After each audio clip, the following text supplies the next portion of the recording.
नमस्कार, आप देख रहे हैं हल्ला बोल। आपके साथ मैं हूं अंजना ओम कश्यप। जिहाद वाला लव खैर नहीं। अब धर्म बदलकर ना तो कोई किसी को प्यार का झांसा दे सकता है, ना ही कि कोई किसी पर शादी के लिए धर्म परिवर्तन का दबाव डाल सकता है। उत्तर प्रदेश में लव जिहाद के खिलाफ यूपी में कड़े कानून की तैयारी हो गई है। सरकार ने अध्यादेश लागू कर दिया है जो विधानसभा की मुहर के बाद कानून बन जाएगा। वहीं मध्य प्रदेश, हरियाणा में भी जल्द ऐसे कानून बनाए जाएंगे और शायद इससे भी सख्त। ये रिपोर्ट फिर चर्चा की शुरुआत।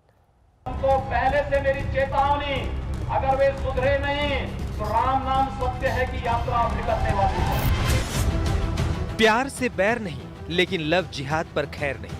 कुछ इस अंदाज में बिना नाम लिए लव जिहाद के खिलाफ अध्यादेश लेकर आई है योगी सरकार। जो कहा वो कर दिया योगी आदित्यनाथ ने। अब उत्तर प्रदेश में लव जिहाद पर फसाद नहीं, कानूनी कार्रवाई और गुनहगारों को सजा मिलेगी। धर्म बदलकर किसी लड़की को झांसे में डालकर उससे शादी करने को गंभीर अपराध की श्रेणी में रखा गया है। बहनों को, बेटियों को बहला फुसला करके धर्म परिवर्तन करा के शादी कर ली जाती थी और उनको कुछ माह के बाद, कुछ वर्ष के बाद असुरक्षित माहौल में डाइवोर्स देकर खुलेआम छोड़ दिया जाता था। एक तो उनका जीवन बर्बाद होता था और दूसरी बात समाज में वैमनस्यता फैलती थी। कभी कभी लड़ाई झगड़े की नौबत आती थी, कभी कभी दंगा फसाद तक की नौबत आती थी। आए दिन लॉ एंड ऑर्डर के लिए समस्या खड़ी हो रही थी। हमारी सरकार ने निर्णय लिया है कि जबरन धर्म परिवर्तन केवल शादी के लिए अब संभव नहीं होगा। यदि कोई कानून तोड़ेगा उसके खिलाफ हम कड़ी कार्रवाई करेंगे। उत्तर प्रदेश विधि विरुद्ध धर्म सम परिवर्तन प्रतिषेध अध्यादेश 2020 के मुताबिक प्यार को धर्मांतरण के लिए इस्तेमाल करना दंडनीय अपराध होगा। इसमें झूठ बोलकर बलपूर्वक और कपटपूर्ण तरीके से किया या कराया गया धर्म परिवर्तन अपराध की श्रेणी में आएगा। स्वेच्छा से धर्म परिवर्तन करने के लिए जिला मजिस्ट्रेट के सामने घोषणा करना होगा कि बिना किसी लालच और बहकावे में आए वो व्यक्ति धर्म परिवर्तन कर रहा है। अध्यादेश में ये भी प्रावधान है कि घोषणा के 2 महीने बाद ही धर्म परिवर्तन हो सकेगा। इसका उल्लंघन हुआ तो 6 महीने से लेकर 3 साल तक की सजा और 10,000 रुपए का जुर्माना हो सकता है। सिर्फ शादी के लिए अगर धर्म परिवर्तन किया गया तो ये मान्य नहीं होगा। इस कानून का उल्लंघन करने पर 1 साल से 5 साल की सजा और 15,000 रुपए जुर्माना हो सकता है। अगर किसी नाबालिग या दलित या आदिवासी महिला का जबरन धर्मांतरण की कोशिश की तो ये सजा 3 साल से 10 साल और 25,000 रुपए तक जुर्माना हो सकता है। वहीं सामूहिक धर्मांतरण पर भी 3 साल से 10 साल तक की सजा हो सकती है और जुर्माने की राशि 50,000 तक हो सकती है। 10 वर्ष की सजा का प्रावधान किया गया है। यदि आपको धर्म परिवर्तन करना है, शादी करनी है, तो इसके लिए आपको 2 महीना पहले जिलाधिकारी को सूचना देनी होगी और जिलाधिकारी सार्वजनिक सूचना डिस्प्ले बोर्ड पर कराएगा। अगर कोई आपत्ति आती है तो शादी संभव नहीं होगी और इसके साथ ही साथ जुर्माने का भी प्रावधान किया है। योगी ने वादा किया था बिहार में और एक तीर से 2 निशाना करने वाला कानून बाकी राज्यों से पहले ले आए यूपी में। योगी सरकार के अध्यादेश में कहीं लव जिहाद का नाम नहीं है, लेकिन प्यार और शादी के नाम पर झांसा देकर धर्मांतरण पर कड़ी कार्रवाई उसी ओर इशारा करती है। दूसरा ये कि मिशनरियों के सामूहिक धर्मांतरण पर भी नकेल कस सकती है, क्योंकि इसमें संस्थाओं को भी सजा देने का प्रावधान किया गया है। विपक्ष भी कह रहा है कि झांसे से धर्म बदलना अपराध है, लेकिन साथ ही सरकार पर आरोप लगा रहा है कि इस अध्यादेश में राजनीति है। एआईएमआईएम ने पहले ही इस कानून के खिलाफ तलवारें तान ली है। ये कॉन्स्टिट्यूशन में आर्टिकल 14 और 21 का ग्रॉस वायलेशन होगा। इनको संविधान पढ़ना चाहिए। आप इतना ज्यादा हेट्रेड में आगे बढ़ जाते हैं, जरा संविधान पढ़ लीजिए। उसे कानूनन कड़ी से कड़ी सजा मिलनी चाहिए। लेकिन भारतीय जनता पार्टी, कमाल की बात, उस लड़की को न्याय दिलाने में तो कम दिलचस्पी है, लेकिन उसका राजनीतिकरण ज्यादा करना चाहती है, राजनीतिक माहौल ज्यादा बनाना चाहती है, समाज के अंदर उसका राजनीतिक रूप रंग देना चाहती है। ये हमारे समाज के लिए चिंता का विषय है। इधर एमपी सरकार इससे भी ज्यादा सख्त कानून लाने की तैयारी में है, जिसमें ऐसी शादी कराने वाले काजी के खिलाफ भी सजा का प्रावधान है।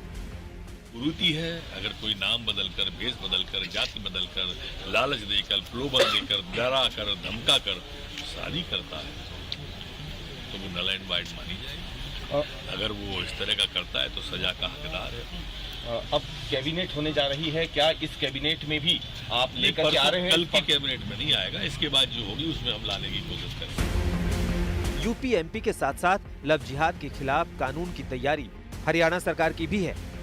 उत्तर प्रदेश की सरकार ने लव जिहाद पर रोक लगाने के लिए ऑर्डिनेंस जारी किया है। योगी आदित्यनाथ जिंदाबाद। हम भी हरियाणा में सख्त कानून बनाने पर प्रक्रिया हमने जारी कर रखी है। शीघ्र ही हरियाणा में भी ये कानून बनाया जाएगा। ये बीजेपी सरकारों के मुताबिक धर्म परिवर्तन पर पहरा है और विपक्ष का विरोध है कि ये पहरा प्यार पर है, लोगों की निजी जिंदगी पर है। आज तक डॉक्टर सुधांशु त्रिवेदी राज्यसभा सांसद मोर्चा संभालेंगे भारतीय जनता पार्टी की तरफ से। वो कुछ ही देर में हमारे साथ जुड़ने वाले हैं। हमारे साथ जो अन्य जुड़ गए हैं हमारे साथ सुधांशु जी, विष्णु जैन एडवोकेट हैं, राम टेम्पल के रहे थे, वो हमारे साथ जुड़ गए हैं। सुबूही खान लॉयर एक्टिविस्ट, अनुराग भदौरिया प्रवक्ता समाजवादी पार्टी के, सैयद आसिम वकार हमारे साथ प्रवक्ता AIMIM के, सुमैया राणा एक्टिविस्ट और बेटी है मुनव्वर राणा साहब की, वो हमारे साथ जुड़ रही हैं। तहसीन पूनावाला पॉलिटिकल एनालिस्ट हमारे साथ जुड़ रहे हैं। डॉक्टर साहब, डॉक्टर सुधांशु त्रिवेदी जी, पहला सवाल आप ही से है। लव जिहाद लिखा नहीं लेकिन नजर इसी पर है, धर्म परिवर्तन ना हो। सीधा सवाल आपसे पूछती हूं, क्या मकसद सिर्फ इतना है कि कोई भी हिंदू किसी भी दूसरे धर्म को ना अपना सके, कोई भी हिंदू मुसलमान ना बन सके, इसी ध्येय से यह लाया गया है? देखिए, जहां तक लव जिहाद का संबंध है, शायद हमारे पैनल में बैठे हुए जितने भी विद्वान प्रवक्तागण हैं, इन्हें पता होना चाहिए लव जिहाद शब्द सबसे पहले किसने प्रयोग किया था? भाजपा ने, संघ ने, योगी जी ने नहीं, केरल के कम्युनिस्ट पार्टी के मुख्यमंत्री VS अच्युतानंदन ने, आज से 12-14 साल पहले। दूसरी बात, इसके ऊपर स्ट्रक्चर्ड रिपोर्ट कहां आई थी? केरल की STF ने। कहां प्रस्तुत की थी? केरल के हाई कोर्ट में। क्या प्रस्तुत किया था? कि ये उस समय 4 से 5 हजार लड़कियां धर्म परिवर्तन की थी पिछले कुछ सालों में, और उन्होंने कहा कि ये 1996 में केरल में योजना बनाकर इस प्रक्रिया को शुरू किया गया, और 2009 में केरल हाईकोर्ट ने कहा कि भाई इस रिपोर्ट के आधार पर तो ऐसा लगता है कि इस पे कानून होना चाहिए। अब बताइए साहब, इसमें अगर राजनीति है तो कम्युनिस्ट तो सर केरल के आधार पर आप यूपी में कानून लेकर आए, मुझे तो ये समझाइए ना सर, धर्म परिवर्तन की कौन सी आग लगी हुई थी जिसकी वजह से एक अलग कानून आपको लेकर आना पड़ा, ये समझा दीजिए।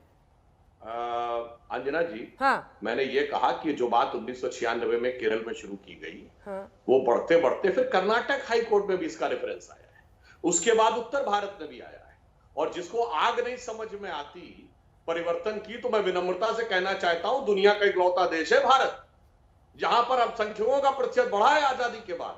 बाकी जगह अल्पसंख्यक मांग करते हैं कि धर्मांतरण कानून होना चाहिए दुनिया के हर देश में, क्योंकि उन्हें डर होता है कि बहुसंख्यक हमें कन्वर्ट कर लेंगे। ये दुनिया का इकलौता देश है जहां अल्पसंख्यक कहता है धर्मांतरण कानून नहीं होना चाहिए, क्योंकि उनको इसका सर्वाधिक लाभ मिल रहा है। और ये हम आज की बात नहीं, क्या लाभ मिल रहा है सर?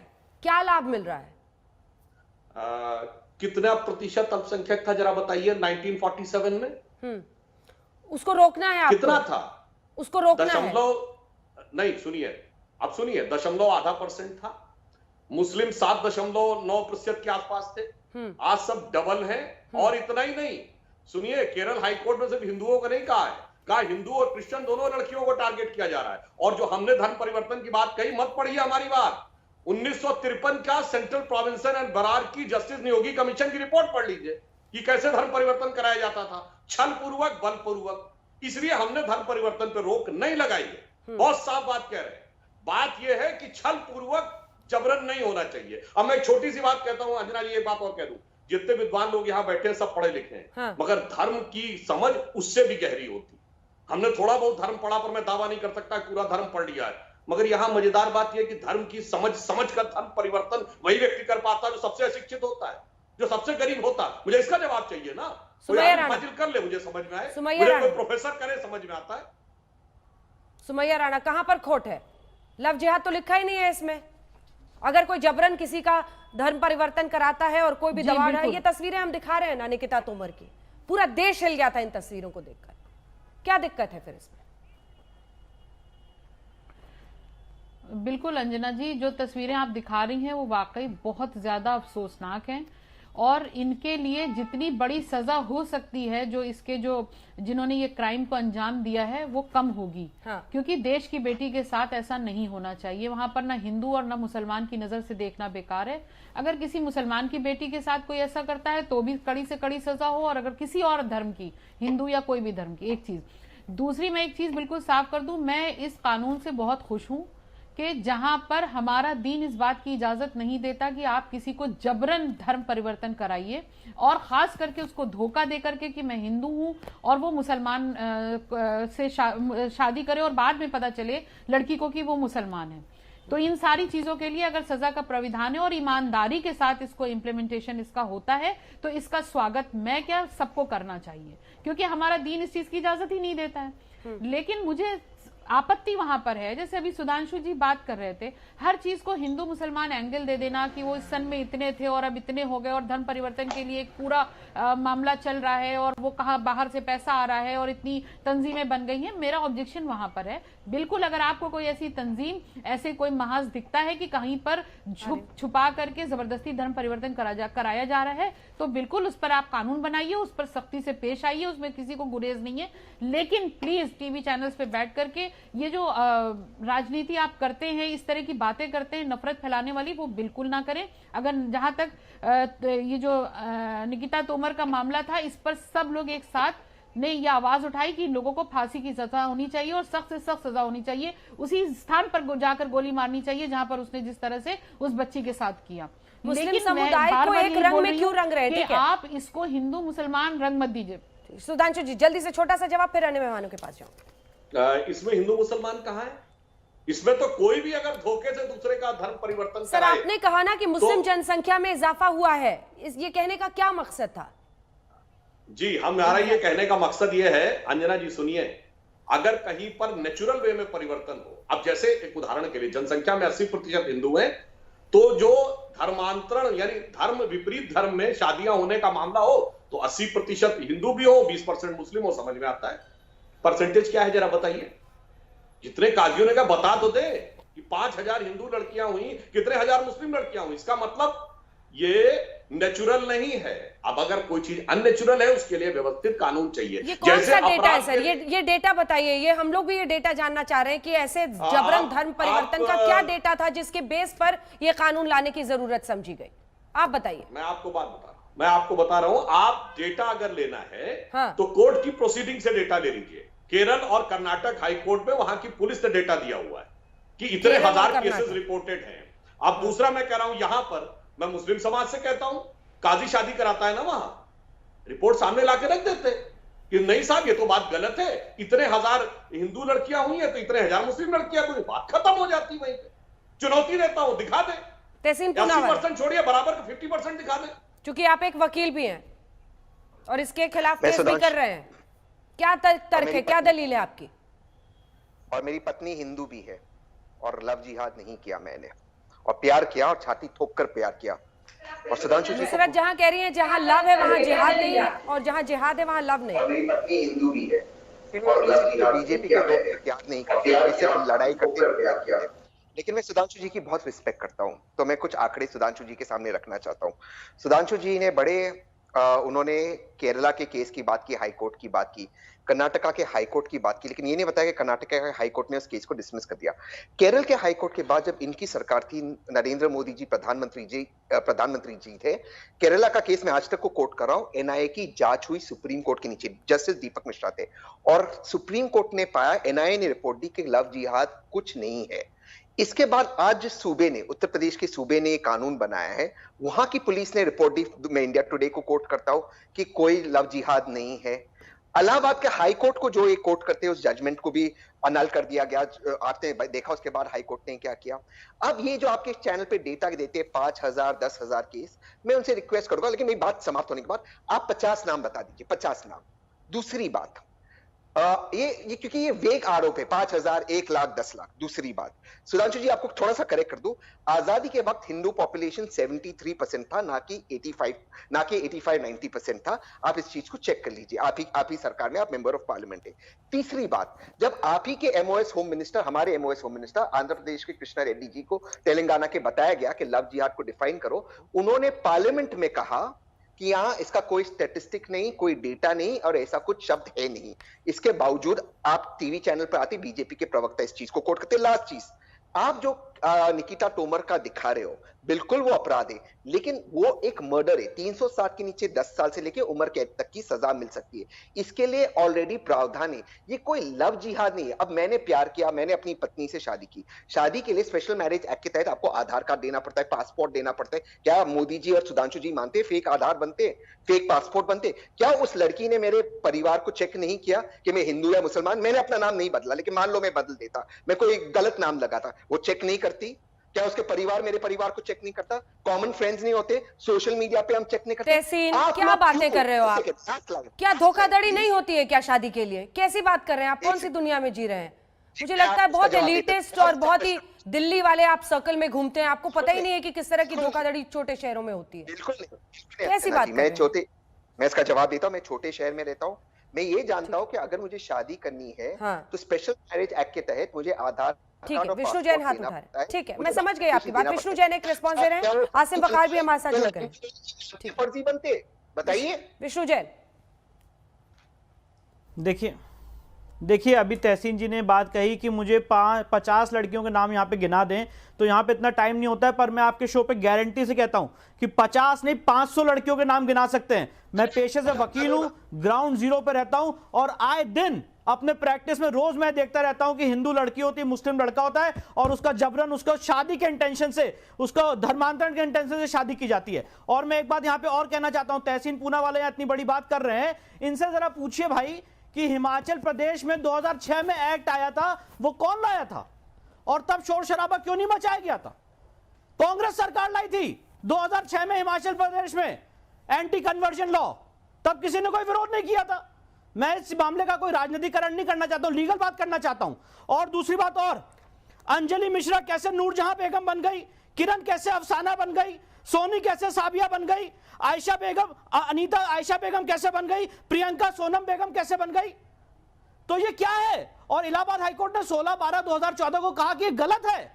आप अगर शादी कर रहे हैं with the intention of conversion, और तहसीन पूरा वाला से मैं चाहता हूं ये कानून पढ़ें, इस कानून में यह नहीं कहा गया है कि आप कन्वर्ट नहीं हो सकते हैं। इस कानून में यह कहा गया है कि अगर आप शादी की इंटेंशन से, फोर्सफुली, अनड्यू इन्फ्लुएंस से, फ्रॉड से अगर आप शादी कर रहे हैं तो उसको गलत कहा है और उसके लिए सजा का प्रावधान है। अब ये जानना चाहते हैं सुप्रीम कोर्ट में कॉन्स्टिट्यूशनल वैलिडिटी चैलेंज करने। अंजना जी, बहुत विनम्रता से आपके चैनल पे ये लॉ दिखाना चाहता हूं सुप्रीम कोर्ट के 5 जजेस का।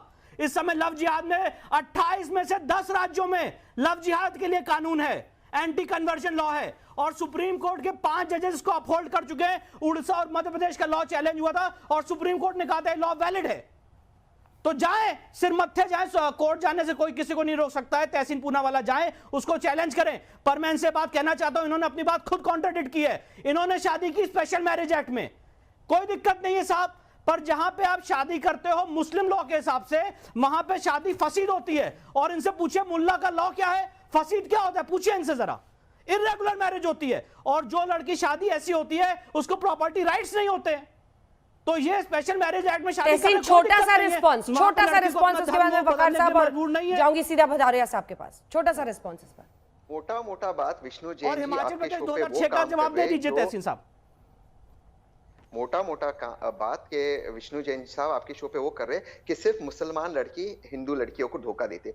मैं तो ऐसे कई हिंदू आदमियों को भी जानता हूं जो अपनी पत्नी को एक्नॉलेज नहीं करते। वो भी तो एक तरह का लव जिहाद और लव में धोखा है। मुझे उस बात में नहीं जानना है। फिर वो किस कॉन्स्टिट्यूशनल पद पे पहुंच जाते हैं, मुझे इसमें नहीं जानना है। सपोर्ट करना चाहिए। आई रिक्वेस्ट यू प्लीज, मैंने आपके बीच में नहीं बोला, लेकिन आप इस तरह की वेग बातें, प्रियंका बन गए, आयशा बेगम ये बन गई, वो आपके पास सबूत है। अपने सुप्रीम कोर्ट में जब एनआईए जांच करती है। अरे ये हाई कोर्ट के आंकड़े हैं, ये इलाहाबाद हाई कोर्ट की बात कर रहा हूं मैं। 16/12/2014 के इलाहाबाद हाई कोर्ट की बात कर रहा हूं, ये मेरे आंकड़े नहीं है। कहां डिसमिस किया? ये वेग बात आप कर रहे हैं, कोई डिसमिस नहीं किया सुप्रीम कोर्ट ने। ये हाई कोर्ट का ऑर्डर अभी तक वैलिड है। Sorry sir, with due respect, supreme court ने नहीं डिसमिस किया। ये वेग बात आप कर रहे हैं, विद ड्यू रिस्पेक्ट, ये वेग बात आप कर रहे हैं। आप दिखाइए, आप मुझे दिखाइए सुप्रीम कोर्ट ने कहां डिसमिस किया है। आप बताइए मुझे सुप्रीम कोर्ट ने कहां डिसमिस किया है। अभी आप झूठ बोलोगे तो झूठ के सामने तो मैंने जो सामने आंकड़े रखे, इसको सुप्रीम कोर्ट ने कहां ओवरटर्न किया है।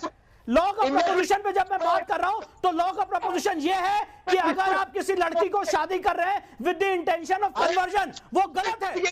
और इनसे कहिए जरा तहसीन पूरावाला साहब अनुराग भदौरिया जी कर रहे हैं, जरा लॉ कमिशन ऑफ इंडिया की रिपोर्ट पढ़ें, अनुराग भदौरिया जी साहब की रिपोर्ट पढ़ें। योगी सरकार अच्छा अध्यादेश लेकर आई है, जस्टिस पीवी रेड्डी ने पढ़ी आपने? चुप कराइए लोगों को। तो मैं सुमैया राणा ने स्वागत किया, कहा कि बस इसका पॉलिटिक्स ना हो, लेकिन उन्होंने भी स्वागत किया इसका। भदौरिया जी, मैंने अंजना जी पहले भी बोला था, दोबारा से भी बोल रहा हूँ, और आपकी डिबेट को भी जो लोग बोल रहे हैं उनको भी अपने शब्दों में सुधार करना चाहिए। बार बार बात हो रही है कि कानून आया है धर्मांतरण के खिलाफ, कानून ये पूरा हिंदुस्तान इसको सपोर्ट करता है, लेकिन धर्मांतरण के खिलाफ कानून ना बोल के भारतीय जनता पार्टी के लोग उसको लव जिहाद का कानून बोलते हैं। ये चिंता नाम कहाँ डाला है? बार बार बात हो रही है कानून का नाम आपको पता है अध्यादेश का? उत्तर प्रदेश विधि विरुद्ध धर्म संपरिवर्तन प्रतिषेध अध्यादेश 2020। तो हुआ ना, मेरी बात सुनिए अंजना जी, मुझे बोलने दीजिए, वही मैं कह रहा हूँ। लेकिन भारतीय जनता पार्टी के लोग बार बार उसको लव जिहाद क्यों कह रहे हैं? क्यों?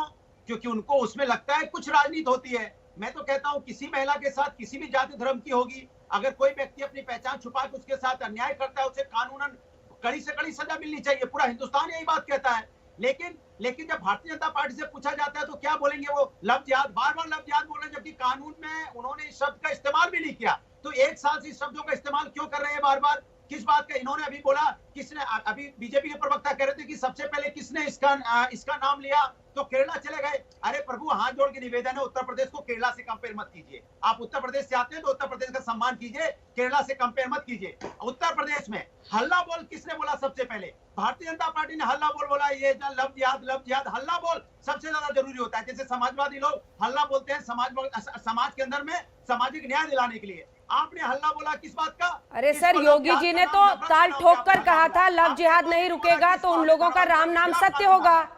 जो कहा वो वकार साहब कर दिया। तो फिर वकार साहब, जितना ओवैसी जी की पार्टी और आप लोग इसके खिलाफ जाएंगे, बीजेपी को उतना ही सियासी फायदा होगा। वकार साहब देखिए, शेर है शहर का, ये दाढ़ियां, ये तिलकधारियां नहीं चलती, हमारे अहद में मक्कारियां नहीं चलती। आइए दिलों को जोड़िए सरदार, सरों को पाट के सरदारियां नहीं चलती। दिलों को जोड़ने की बात कीजिए, मोहब्बत की बात। और इस कानून में तो आप बड़ी तेजी दिखाते हैं, फौरन पेश भी कर देते हैं, विधानसभा में ले भी आते हैं, लेकिन जब 2 करोड़ नौकरी की बात आती है तो भाग खड़े होते हैं। जब आपने 15 लाख का वादा किया तो आप भाग खड़े हुए, वहां आपकी तेजी कहाँ चली जाती है? वहां तो आपका पेट्रोल खत्म हो जाता है नौकरी देने के नाम पर, बैटरी डिस्चार्ज हो जाती है पूरी सरकार की और सब मिनिस्टरों की, वहां तो बात करते नहीं आप। आपने वादा किया था कि जो पेट्रोल है वो 35 रुपए में बेचेंगे, तो वहां पर आप अध्यादेश लेके क्यों नहीं आ रहे हैं कि 35 रुपए में जो पेट्रोल नहीं बेचेगा वो जेल जाएगा? आप तो 83 रुपए, 84, 85 रुपए में पेट्रोल बेच रहे हैं। आपने जितने वादे किए थे उनमें तो आप तेजी दिखा नहीं रहे, वहां तो आपका पेट्रोल खत्म, गाड़ी खड़ी हो गई। आप वादा निभाने पर पहरेदारी है, पर्दादारी कह लीजिए, इसीलिए ये सब कुछ कर रहे हैं। ठीक है, जल्दी से सुबोई खान आपका रिस्पॉन्स ब्रेक। कोई फायदा नहीं हो रहा है, जिससे 1 रुपए का फायदा नहीं हो रहा है। नौकरी महंगाई पर नहीं बोलना, इसलिए ढकने के लिए ये सब कुछ ला रहे हैं, नैरेटिव बना रहे हैं। सुबोई खान जी अंजना जी, देखिए जितने भी पैनलिस्ट यहाँ पे इस कानून के खिलाफ बोल रहे हैं और डाइवर्ट करने की कोशिश कर रहे हैं, ना तो उनको प्रेम का मतलब पता है, ना उनको धर्म का मतलब पता है। प्रेम कभी मांगता या छीनता नहीं है, प्रेम हमेशा समर्पण की बात करता है, देने की बात करता है। किसी का आइडेंटिटी इरोजन करके उसको अपने अंदर आग लगा के जिंदा जलने के लिए मजबूर नहीं करता। धर्म कर्तव्य पालन की बात करता है, अपनी संस्कृति फैलाने के लिए मास रेप मर्डर स्लॉटर करके तलवार की नोक पे अपनी संस्कृति फैलाने के लिए दूसरों की संस्कृति खत्म करने को नहीं बोलता। तो पहले अपनी डेफिनेशन ठीक करिए। दूसरा अंजना जी, चाहे मुझे पूरी डिबेट में मत बुलाइएगा, मैं सिर्फ आपको ये बताती हूँ कि क्यों ये लोग इसके विरोध में इतना बोल रहे हैं। देखिए 40,000 से ज्यादा हमारी कंट्री में मंदिर विध्वंस हुए अंजना जी, ये फैक्ट है। ओपिनियन गलत हो सकती है, फैक्ट्स गलत नहीं होते हैं। इतने ज्यादा संगठन हमारे देश में आजाद भारत के बाद बने हैं, इस्लामिक संगठन जो द्विराष्ट्रवाद के सीड प्लांट करते हैं, मुसलमान माइंड को अलगाववादी, कट्टरवादी, आतंकवादी बनाते हैं। द्विराष्ट्रवाद पाकिस्तान पे खत्म नहीं हो गया है, उसकी एक वैचारिक अनुकूलता को आज भी पोषण दिया जा रहा है हमारे देश में।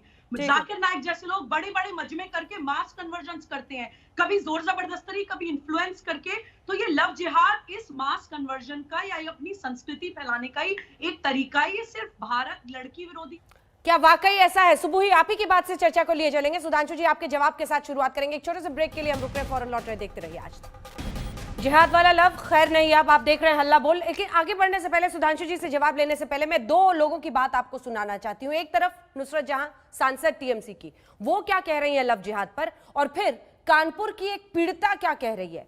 फिर दोनों की ही बातों को अलग अलग तरीके से समझिएगा। चर्चा आगे लिए चलेगी। लव इज वेरी पर्सनल, और जिहाद और लव जो है ना, ये साथ में जाता नहीं है। You know, just before elections, people come up with certain topics like this. ऐसे देखना, इलेक्शन के पहले ये सब होता है। प्यार और जिहाद का ये कोई कॉम्बिनेशन ही नहीं हुआ। Love is extremely personal. And you know, in Bengal, under the leadership of our honorable CM, all the youth today has never ever segregated or differentiated on the basis of caste, creed, religions, and sex. It has never been done. It is a personal choice. Who do you want to be with? ये मामला कैसे पता चला? क्या तुमको मालूम था पहले से, शुरुआत से, कि वो लड़का किसी दूसरे समुदाय का है, या पहले उसने खुद को हिंदू बताया?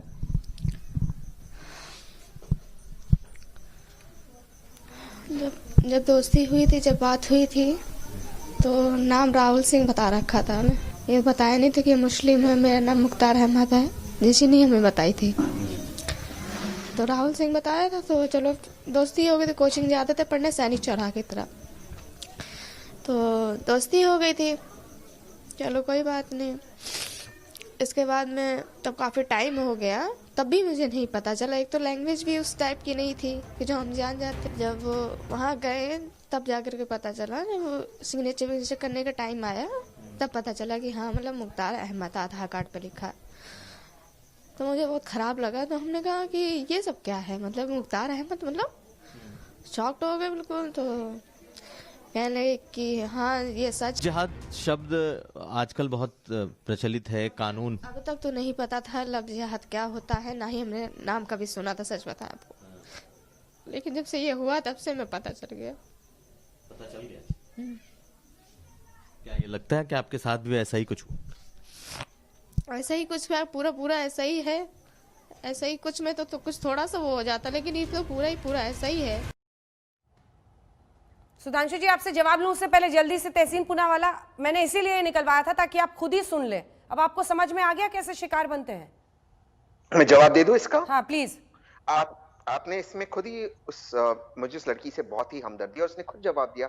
जब वो पेपर साइन करने की, तब ऑटोमेटिकली कागज में सच्चाई निकल गई। तो मैं आपको यही कह रहा हूं, अपनी बात यहाँ पर समाप्त करता हूं क्योंकि कम समय होगा शो में। ये बीजेपी को क्यों लगता है कि महिलाएं को ये नहीं पता होगा कि वो पेपर देखे, वो कागज देखे, वो डॉक्यूमेंटेशन हो? ये क्यों आपको लगता है कि औरतों को फंसाया जा सकता है? क्या औरतें गाय है, गोट है, बकरियां है कि उनको फंसा सकते हैं? बताइए सुधांशु जी, इसके बाद आ रही है अनुराग जी। बताइए सुधांशु जी।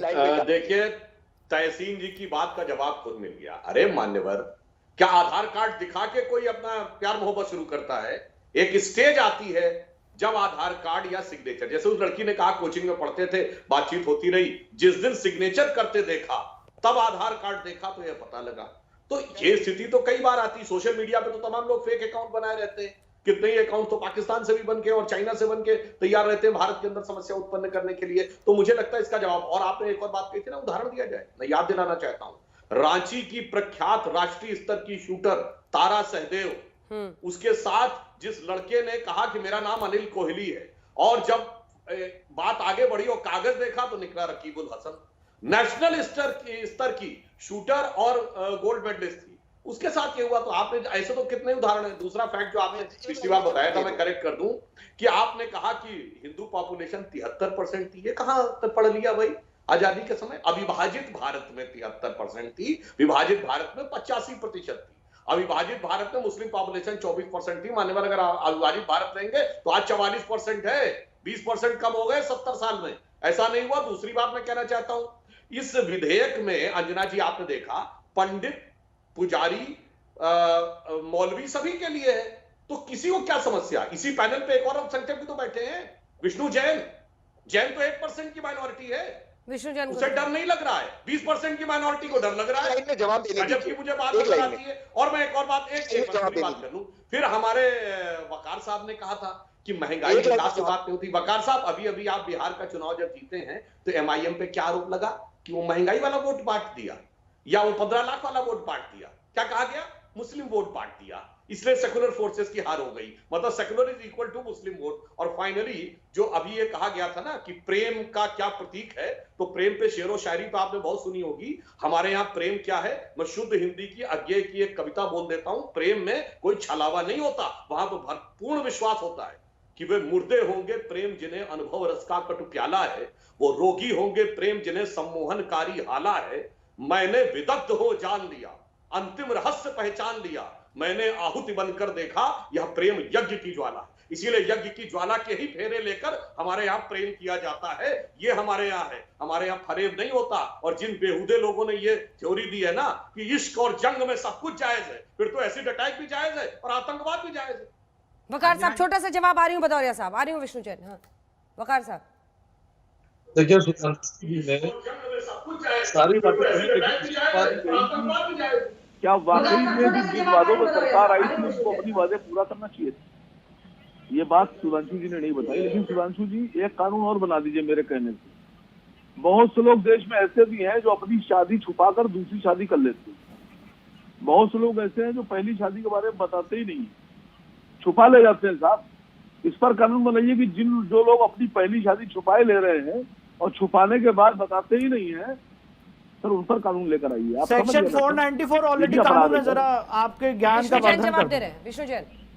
सर जैन साहब, एक काम कर लीजिए आप। वकार साहब तो वकार साहब तो एक मतलब पार्लियामेंटेरियन होने वाले हैं, एक राजनीतिक दल के नुमाइंदे हैं, आगे चल के लॉ बनाना चाहते हैं। तो लॉ बनाने के कारण इनको ये पता होना चाहिए लॉ है क्या। सेक्शन 494 में ऑलरेडी ऑफेंस है सर, कौन कानून उसके लिए ऑलरेडी बना हुआ है। तो जबरन धन परिवर्तन करा के शादी के खिलाफ कानून नहीं है क्या एग्जिस्टिंग? विष्णु जैन सुनिए सर, धर्म परिवर्तन के खिलाफ भी कानून है। नहीं है। अगर देखिए मैं बता रहा हूं अंजना जी, इसका लॉ ये है इस समय 28 में से, अरे वकार साहब मेरे को अपनी बात बोल लेने दीजिए। इस समय 28 में से 10 राज्यों में ये कानून आया है और अभी इस समय ऐसा कानून नहीं है जो ये कहता है कि अगर आप शादी कर रहे हैं with the intention of conversion, अगर आप किसी लड़की से शादी करना चाहते हैं या प्यार कर रहे हैं विद द इंटेंशन कि आप उसका धर्म परिवर्तन करा दें, इसके लिए कोई कानून नहीं है। इसके लिए लॉ में वैक्यूम है। तो क्या इस कानून के तहत एक सेकंड तो क्या इस कानून के तहत विष्णु जैन अगर सिर्फ शादी के लिए धन परिवर्तन कराया जाएगा तो शादी कैंसिल हो जाएगी? Yes, you are right Anjana ji, you are absolutely right. अगर आप इस इंटेंशन से कर रहे हैं तो वो शादी नल एंड वॉइड मानी जाएगी। और ये जो यूपी सरकार कानून लाई है ये 1-2 दिन में नहीं ली आई है। इसके लिए जस्टिस आदित्यनाथ मित्तल की लॉ कमीशन की रिपोर्ट बैठी थी और उन्होंने पूरा अध्ययन किया। मैं चाहूंगा कि तहसीन पूलावाला साहब जो यहां पे इतनी बड़ी बड़ी बातें कह रहे हैं, कम से कम वो रिपोर्ट पढ़ें। पूरी उसमें रिसर्च है कि कितने स्टेट्स में इसके लिए कानून है, इसमें सुप्रीम कोर्ट ने क्या कहा है, इसमें कौन सी फॉरेन कंट्रीज इंटरनेशनल लॉ क्या है। और ये भी बात सही है अगर कि विष्णु जैन कोई स्वेच्छा से भी धर्म परिवर्तन करे, एक सेकंड, कोई स्वेच्छा से भी धर्म परिवर्तन करे शादी के लिए, तब भी शादी नल एंड वॉइड? नहीं, उसके लिए कोई मनाही नहीं है। मैं देखिए आपके चैनल पे बहुत जिम्मेदारी से बात कहूंगा, अगर कोई स्वेच्छा से अपना धन परिवर्तन करना चाहता है तो उसके लिए सिर्फ चेक है, सिर्फ शादी के लिए को वो नोटिस देगा 2 महीने पहले कि डीएम इसको एग्जामिन करेगा। बताइए ना, अभी आपने कहा सिर्फ शादी के लिए धन परिवर्तन नल एंड वॉइड हो जाएगी शादी। मैम कंट्रडिक्शन नहीं है। अगर आप फोर्स, अनड्यू इन्फ्लुएंस और फ्रॉड, ये 3 एलिमेंट्स हैं, अगर ये 3 एलिमेंट्स इन्वॉल्व है तब नल एंड वॉइड होगी। ये नहीं कह रहा हूं मैं कि कोई हिंदू लड़की है वो मुस्लिम लड़की से शादी नहीं कर सकती। नो, ठीक है, ये 3 एलिमेंट्स हैं, फ्रॉड। अंजना जी, अच्छा होता जब आपने बाइट दिखाई थी तो आदित्य योगीनाथ जी जब ये कह रहे थे कि कोई भी धर्म परिवर्तन या लव जिहाद करेगा तो राम राम सत्य हो जाएगा, तो अगर उनको हिंदुस्तान की और उत्तर प्रदेश की सारे अवाम की बात करनी थी तो साथ में ये भी कहते कि कोई भी व्यक्ति अगर ये लव जिहाद या धर्म परिवर्तन करेगा या हथरस जैसी घटना करेगा या बाराबंकी जैसी घटना करेगा या बुलंदशहर जैसी घटना करेगा तो उसका भी राम राम सत्य हो जाएगा। ये बोलने में क्या दिक्कत हो रही थी उनको? अगर वो सभी धर्मों का सम्मान करते हैं तो उनको ये शब्द बोलना चाहिए ना, उनको कहना चाहिए था भाई महिला न्याय की बात हो रही है, महिला हर धर्म की है, हर जात की है, हमें हर जात हर धर्म की महिला का न्याय चाहिए ना। तो उनको कहना चाहिए था कि कोई ऐसी घटना अगर हिंदुस्तान या उत्तर प्रदेश के अंदर होगी जिसमें बच्ची को नुकसान भुगतना, अगर उसका नुकसान होगा उस हर सुधांशु जी छोटा सा जवाब, अभी 3 मेहमान बच्चे हैं जिनसे मुझे कमेंट लेना। वो एक वर्ग विशेष को नहीं मैं भदौरिया जी जितना आक्रोश दिखा रहे हैं, अरे विधेयक का नाम पढ़ लेते, उसमें कहां धर्म है? किसी के भी साथ धोखा होगा उसके लिए है ना सर। उत्तर प्रदेश विधि विरुद्ध धर्म संपरिवर्तन, यानी अगर गैर कानूनी तरीके से धर्म परिवर्तन, इसमें कहां आ रहा? आपको नजर आ रहा? मैंने वही तो कहा, विष्णु जैन है, उनको समस्या नजर नहीं आ रही है, सिख को समस्या नजर नहीं आ रही है, ईसाई को समस्या नजर नहीं आ रही है, पारसी को समस्या नजर नहीं आ रही है, जिनको वोट बैंक दिख रहा है उन्हें समस्या नजर आ रही है। देखिए एक ही लाइन प्लीज, अगर आप जल्दी से तहसीन जी। देखिए ये सब चीज के लिए ऑलरेडी कानून बनाए, सेक्शन 366 आईपीसी का फोर्स्ड मैरिज, सेक्शन 415 चीटिंग के लिए, 383 एक्सटॉर्शन के लिए, 307 मर्डर के लिए, ये सब बनाए। ये रिलीजन न्यूट्रल बना हुआ है, यानी कि अगर मैं किसी को 366 के तहत फोर्स्ड मैरिज करूं, धोखेधड़ी से शादी करूं, तो वो कानून अनल हो, शादी अनल होता है, मुझे 10 साल की जेल होती। तो क्यों इसको उन्होंने तमाम कानून गिनाए। सुबुही जी अंजना जी, मैं बार बार इन लोगों को घुमा फिरा के जिस पॉइंट पे लेके आती हूँ उससे सब लोग बचते हैं, मुझे जवाब नहीं देना चाहते। अंजना जी, मैं पूरी जिम्मेदारी से बोलना चाहती हूँ कि इस्लामिक स्टेट रातों रात नहीं बनती है। इस्लामिक स्टेट बनाने का एक बहुत बड़ा तरीका होता है पॉपुलेशन बढ़ाना। यही वजह होती है कि इन लोगों को सीएए बुरा लगता है। सिर्फ 34,000 सुमैया इसका जवाब देंगी, जिसके साथ हम करेंगे। सुमैया इसका जवाब। अंजना जी कुछ सेकंड्स दीजिए। यही रीजन है कि एनआरसी बुरा लगता है, क्योंकि ये पैन इस्लामिज्म, ठीक है, पैन इस्लामिज्म वो ध्येय है, वो लक्ष्य है जिसकी वजह से ये होता है। सुमैया राणा। सुमैया जी देखिए, पहले तो सुबीर खान जी को चुप करा दीजिए, फिर मैं बोलना शुरू करूंगी। बोलिए जल्दी। अंजना जी, सबसे बड़ी दिक्कत यहाँ पर यही है जो अभी सुबीर खान ने बोला। दिक्कत यही है कि लव जिहाद जैसा लफ्ज ला करके ही यहाँ पर सारा इन्होंने बखेड़ा खड़ा किया हुआ है। अगर कानून है और उसके बाद नया कानून भी बनाते हैं योगी जी, उससे किसी को गुरेज नहीं है। कोई नहीं चाहता कि विदेश में किसी भी जाति धर्म की बेटियों के साथ अन्याय हो, क्राइम हो।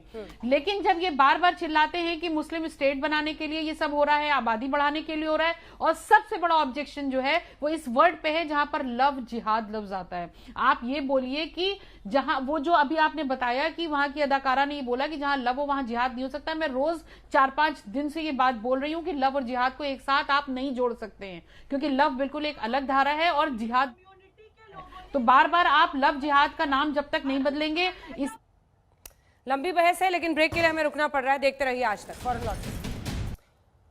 प्यार पर पहरा नहीं, लेकिन लव जिहाद की खैर नहीं, इसी ध्येय के साथ यूपी सरकार ये कानून लेकर आई है। लेकिन इस पर जो बवाल छिड़ा है उसी पर आप देख रहे थे हल्ला बोल में बहस। देखते रहिए।